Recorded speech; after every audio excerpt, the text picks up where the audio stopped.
All right, diving right in today.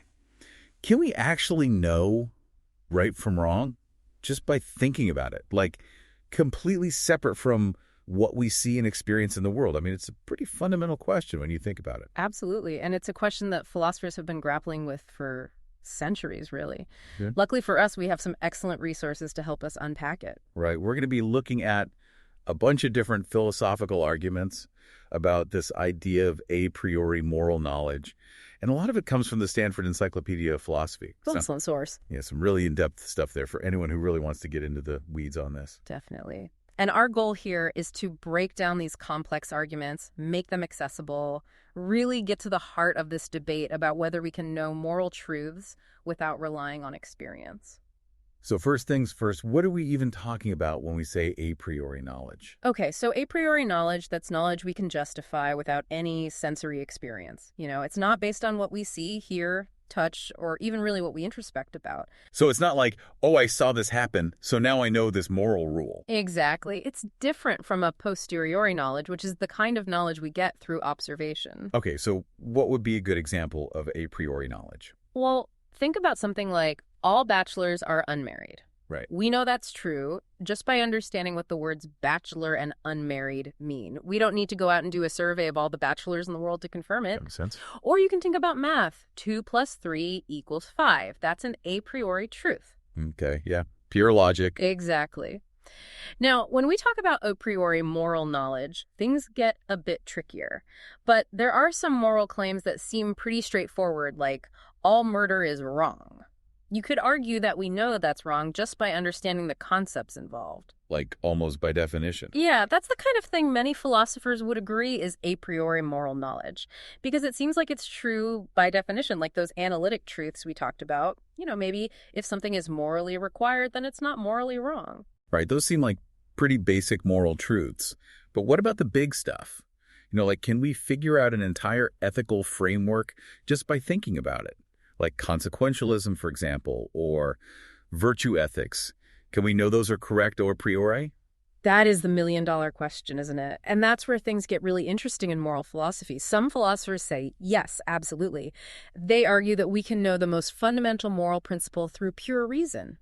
It might be something we discover through a kind of philosophical analysis, or maybe it's baked into the very definition of moral, sort of like those analytic truths we talked about earlier. So like we have this core moral truth, and then everything else kind of flows from there.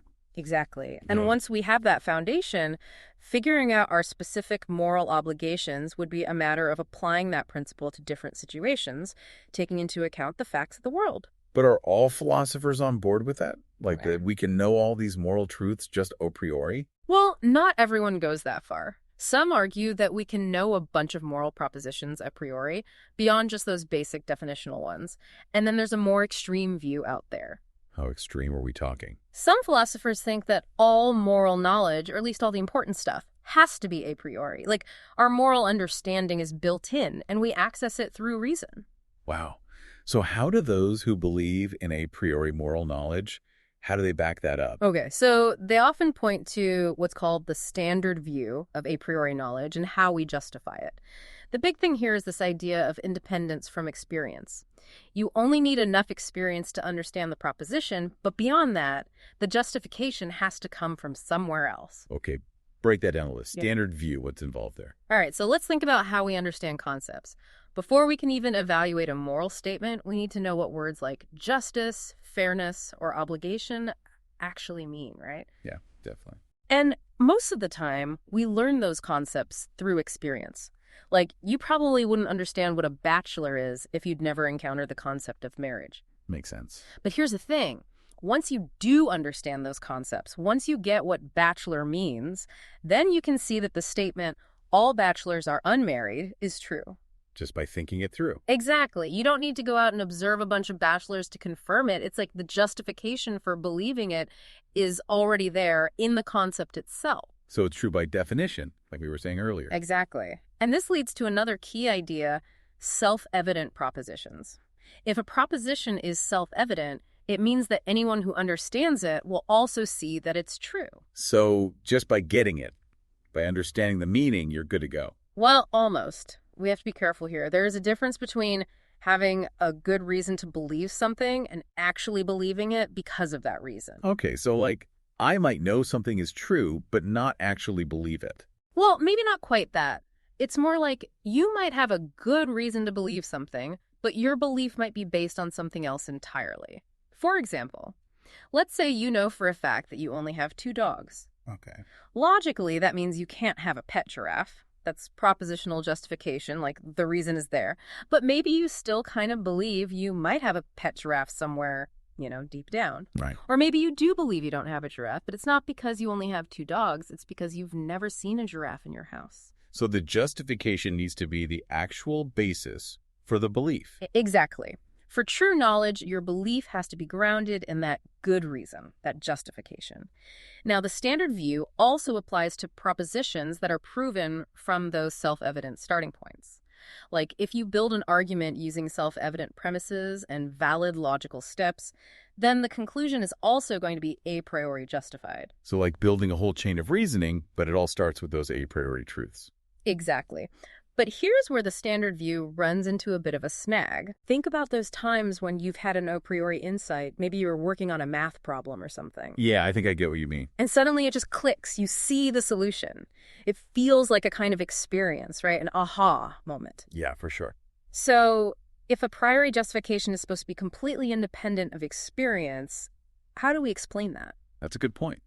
That aha moment feels like a real experience. It does, doesn't it? And that's where some philosophers propose a modified standard view. They say, okay, maybe rational intuition, that seeing of the truth, is a kind of experience, but it's different from sensory experiences. It's not like seeing a tree or feeling the sun on your skin. So it's still an experience, but a different kind. Exactly. And so, according to the modified view, a priori justification can't rely on those typical sensory experiences, but it can be based on rational intuition.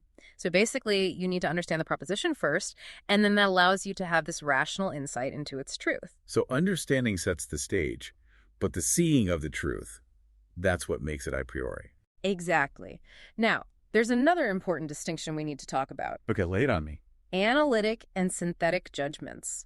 It's a classic philosophical distinction, and it's super relevant to this whole a priori business. All right, so remind me, analytic versus synthetic, what's the difference again? So Kant, the OG of this distinction, he said that analytic judgments are true because the predicate is already contained in the concept of the subject.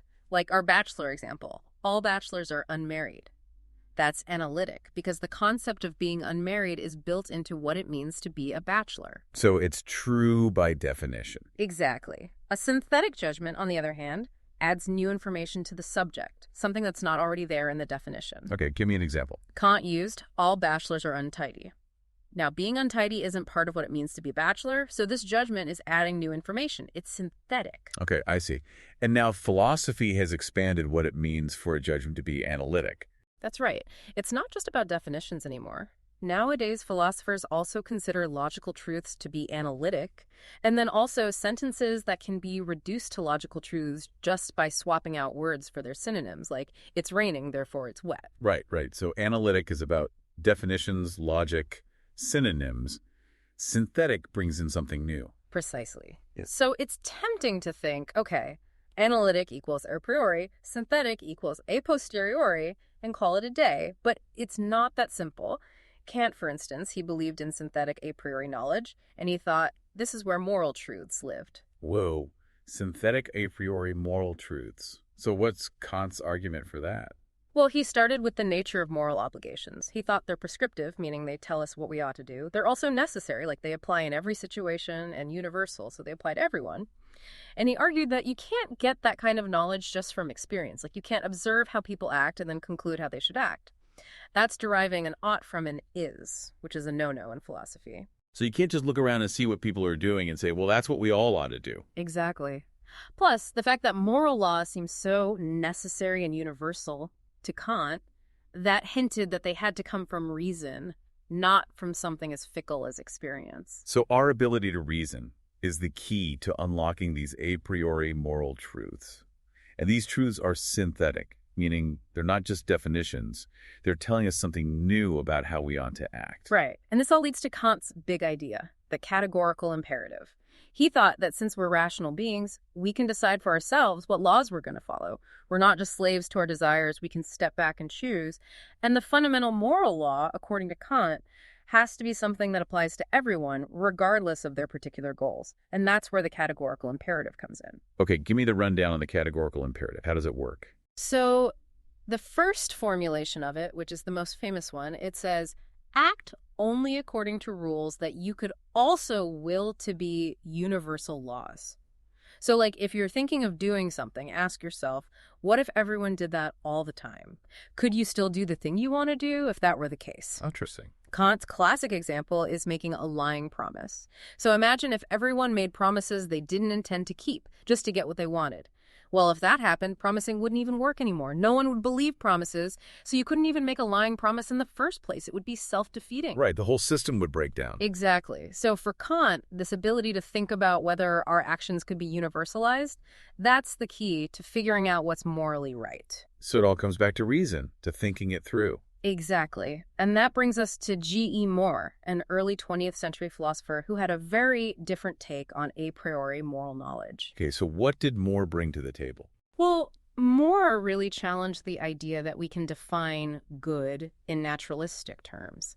Back then, a lot of philosophers were trying to define good in terms of things like pleasure or happiness.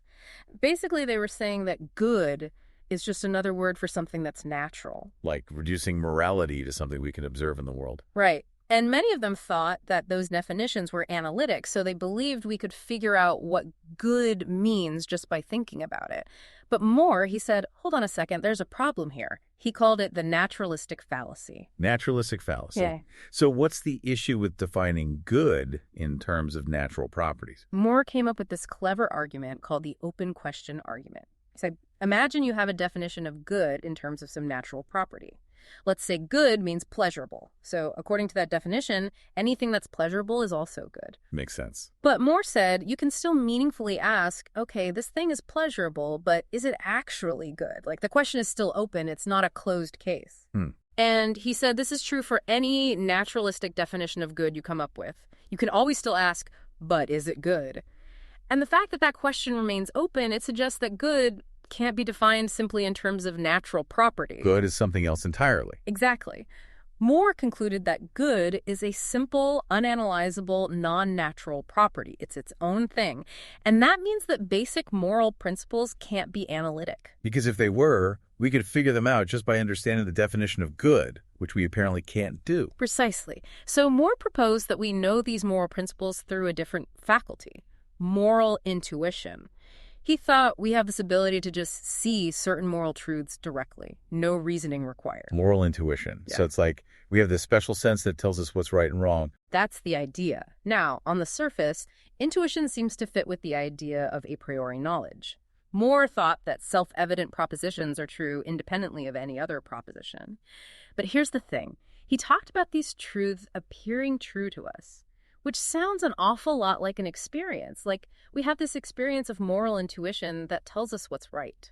So if a priori knowledge is supposed to be independent of experience, how does Moore's intuition fit into that? Well, that's a bit of a head-scratcher. To make it work, you'd probably have to appeal to that modified standard view we talked about earlier, the one that allows for rational intuition as a unique kind of a priori experience. Right, the kind of experience that's okay for a priori justification. Exactly. So for Moore, unlike Kant, it wasn't about reasoning our way to moral truths. It was about this direct apprehension, this intuitive seeing of what's right. Even though we can't really explain what good is, we just know it when we see it. Interesting. So Moore shifted the focus from reason to intuition. But he wasn't the only intuitionist in town. What about W.D. Ross? How did his view differ from Moore's? Ross is considered a classic intuitionist, maybe even the most famous one. He agreed with Moore that we know fundamental moral principles through intuition a priori, but he had a different idea about what those principles are.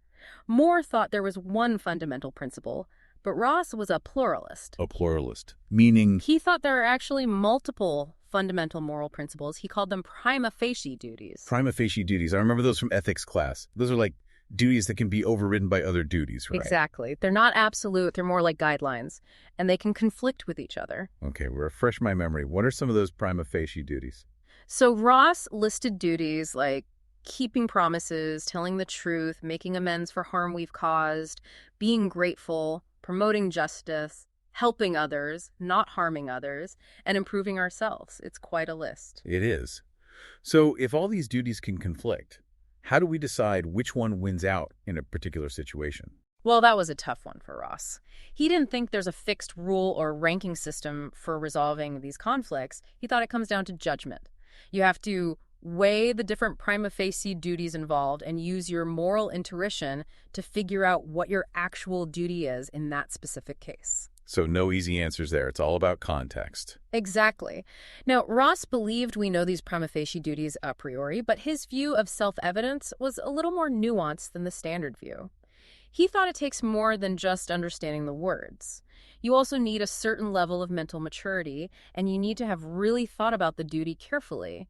He compared it to understanding mathematical axioms or how logic works. It's not something you just automatically know from birth. It's something you have to develop the capacity to understand. Right. You have to grow into it, so to speak. And unlike some other versions of the standard view, Ross thought that these self-evident moral propositions can't be proven. He also had this idea of intuitive induction, where we recognize prima facie duties in specific cases, and then we generalize from those cases to the principle itself. He thought this was still a priori knowledge because the justification for the principle isn't coming from the specific instances in the same way it does in empirical induction. Right. It's like we're using our intuition to go from the particular to the general. Okay, so we've talked about Kant, Moore, Ross, all big names in a priori moral knowledge. But did naturalism ever make a comeback? Oh, it absolutely did. As the 20th century went on, those naturalistic theories, the ones that try to define moral properties in terms of natural properties, they started gaining traction again. Why was that? Well, for one thing, people started poking holes in Moore's open question argument. Like, maybe correct definitions don't have to be immediately obvious to us. And plus, a lot of philosophers are just uncomfortable with the idea of these weird, non-natural properties floating around. They prefer to keep things grounded in the natural world. So back to the familiar. But how did these new naturalists handle the question of a priori justification? It's complicated. There are a few different approaches, but let's focus on two of the big ones: Cornell realism and analytic naturalism. Okay, start with Cornell realism. What's that all about? So Cornell realism is a form of naturalistic realism. It basically says, yep, moral properties are natural properties. No spooky stuff. But when it comes to how we know these moral truths, they lean towards a coherence theory of justification. Basically, our moral beliefs are justified if they fit together nicely in a big web of beliefs. And we get to this state of coherence through something called reflective equilibrium. It's like we're constantly tweaking our moral beliefs, making sure they all hang together and make sense in light of our experiences. So it's not just about individual beliefs being true, it's about how they all fit together. Exactly. And Cornell realists also think that our observations, including our moral observations, are theory-laden. Theory-laden, what does that mean? It means that the way we see the world, even morally, is shaped by our existing beliefs and theories. Like, if you already believe that actions that increase happiness are good, then you're more likely to see a generous act as morally good because it's making someone happy. So our beliefs are like a lens we see the world through, even when it comes to morality. That's the idea. And Cornell realists argue that even though our moral observations are influenced by our theories, they're still genuine observations. It's not like we're just making stuff up. So our experiences still matter. Where does a priori justification fit into all this? Well, interestingly enough, a priori justification doesn't really play a big role in Cornell realism. Justification mostly comes from coherence and from those theory-laden moral observations. It's all about experience in a broad sense. What some people might think of as a priori intuitions, Cornell realists would say those are just theory-laden observations. So no special faculty of moral intuition for them? Nope. It's all about how our beliefs and experiences hang together. Now, analytic naturalism takes a slightly different tack. Analytic naturalism. So what's their take? So analytic naturalism says that moral properties can be analyzed and defined in terms of natural properties. One popular version of this is called moral functionalism, and it focuses on how we use moral language in our everyday lives. They look at our mature folk morality, which is basically a refined, coherent system of our ordinary moral beliefs. It's the stuff we generally agree on after we've thought things through carefully. Our considered moral judgments, the things we really stand behind. Exactly. And analytic naturalists say we can figure out what moral terms mean by looking at how they function in the system of beliefs. And they believe that these meanings will ultimately point to some set of natural properties, even if we need empirical investigation to figure out exactly what those properties are. So we figure out what words like good and bad mean by seeing how they work in our moral language, and then we look for natural properties that match those meanings. That's the gist of it. They use this idea of supervenience to argue that moral properties are actually natural properties. Supervenience basically means that if two things are exactly the same in all their natural properties, then they have to be the same in their moral properties too. Like you can't have two situations that are identical in every physical way, but one is morally good and the other is morally bad. So morality depends on the natural world. It can't just slope free. Right. And analytic naturalists argue that this supervenience shows that moral properties are just complex natural properties in disguise. Okay, but where does a priori justification come into play in analytic naturalism? Well, they say that the justification for the definitions themselves, the ones we get from analyzing our moral language, that justification is a priori. They argue that when we understand ethical terms, we're recognizing how they pick out certain features of the world. And figuring out how those terms function in our considered moral beliefs, that's considered an a priori process. But actually identifying the specific natural properties that fit those definitions, that might involve some a posterior work. So we might know a priori what it means for something to be wrong by analyzing our moral concepts. Right. But figuring out the exact natural properties that make something wrong, that might require some empirical investigation. Exactly. It's a two-step process. Now, some people do question whether folk morality is really a priori in the first place, given that we develop it through reflection and experience. But that's a whole other debate. Sure. So we've covered a lot of ground here, from Kant to Moore to Ross to Cornell realism and analytic naturalism.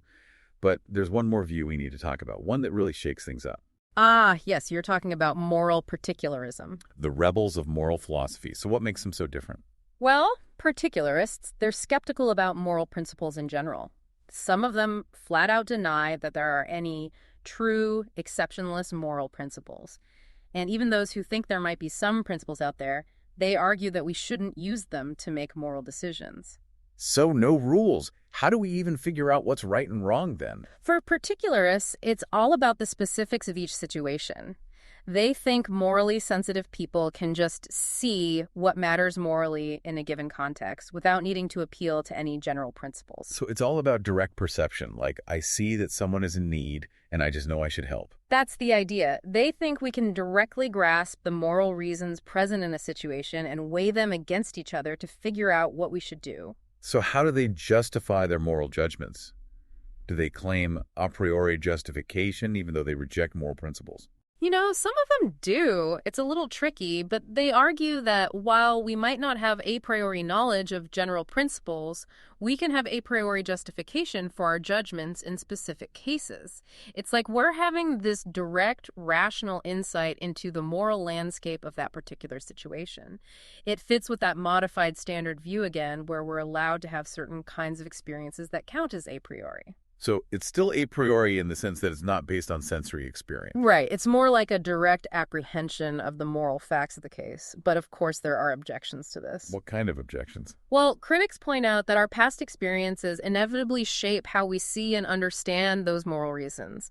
Like, how can we say our judgments are truly independent of experience when our experiences have taught us what to look for, what counts as a moral reason in the first place? That seems pretty a posteriori to me. Yeah, that's a tough one to get around. It is. But particularists have their responses, of course. They argue that while experience helps us refine our moral sensibilities, the actual recognition of a reason in a specific situation goes beyond just remembering what happened in the past. So there's still something immediate and intuitive about it. That's their claim. But the debate goes on. Now, before we wrap things up, we need to talk about a movement that's brought intuitionism back into the spotlight. New intuitionism. New intuitionism. So what's new about it? Well, new intuitionism basically takes the core ideas of Moore and Ross and gives them a 21st century makeover. Philosophers like Robert Audi and Michael Huemer, they're leading the charge here. They still believe in intuitive moral knowledge, but they're a bit more careful about what they mean by self-evident, and they pay a lot more attention to how our intuitions actually work. A little more cautious and sophisticated, maybe. You could say that. So one thing they do is they make a clear distinction between knowing that something is true and knowing that something is necessarily true or self-evident. Earlier intuitionists sometimes blurred those lines a bit, but new intuitionists say you can have a priori knowledge of a moral proposition just by understanding it and having a strong intuition that it's true. You don't need to be able to prove it or see that it's logically necessary. So you don't have to be a logic whiz to have a priori moral knowledge. Exactly. They're also more open to the idea that self-evident moral principles might have supporting reasons or even proofs.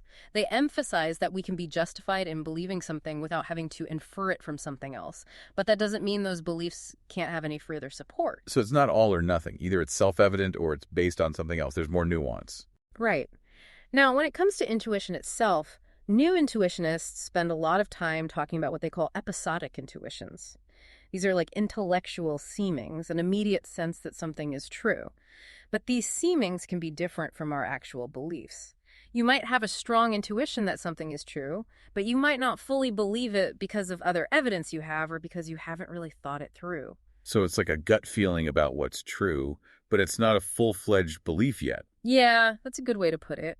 And Audi, he argues that these episodic intuitions are really important for how we justify our beliefs. They're like the starting point for a lot of our reasoning, even if they can be wrong sometimes. It's kind of like how we rely on our senses to tell us about the world. Our senses can be wrong too. Exactly. But that doesn't mean we should just ignore them. So the question is, if we're basing our beliefs on these intuitions, on these seemings, is that still a priori justification? Yeah, that takes us back to that whole debate about whether any kind of experience can be involved in a priori knowledge. Right. If we want to say it is, then we probably need to embrace that modified standard view, the one that says rational intuition is a special kind of a priori experience. It seems like the more philosophers think about the a priori, the more complicated it gets. That's the beauty of philosophy, isn't it? It keeps us on our toes.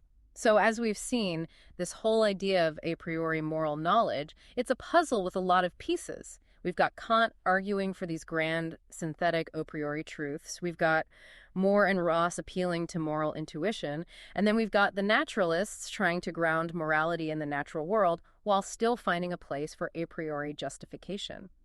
And then we have the particularists who throw out the rulebook altogether and focus on the specifics of each situation. It's a real whirlwind of ideas. It is. But ultimately, what all these different views are grappling with is the question of how we can know what's right and wrong, and whether that knowledge comes from something inside us, like reason or intuition, or something outside us, like our experiences in the world.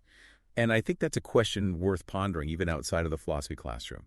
It makes you think about your own moral beliefs. Like, where do those beliefs come from? Do they feel like they're based on some kind of innate understanding, or are they more shaped by what you've seen and experienced in your life? Exactly. And if you find yourself siding with one of these philosophical camps, it's worth asking yourself why. What is it about that particular view that resonates with you? Food for thought. Thanks for taking us on this deep dive. My pleasure. Always happy to explore these big questions. To our listeners, if this sparked your curiosity, we encourage you to dive deeper into these different philosophical perspectives. See what speaks to you. There's a whole world of moral philosophy out there waiting to be explored. Thanks for joining us on The Deep Dive.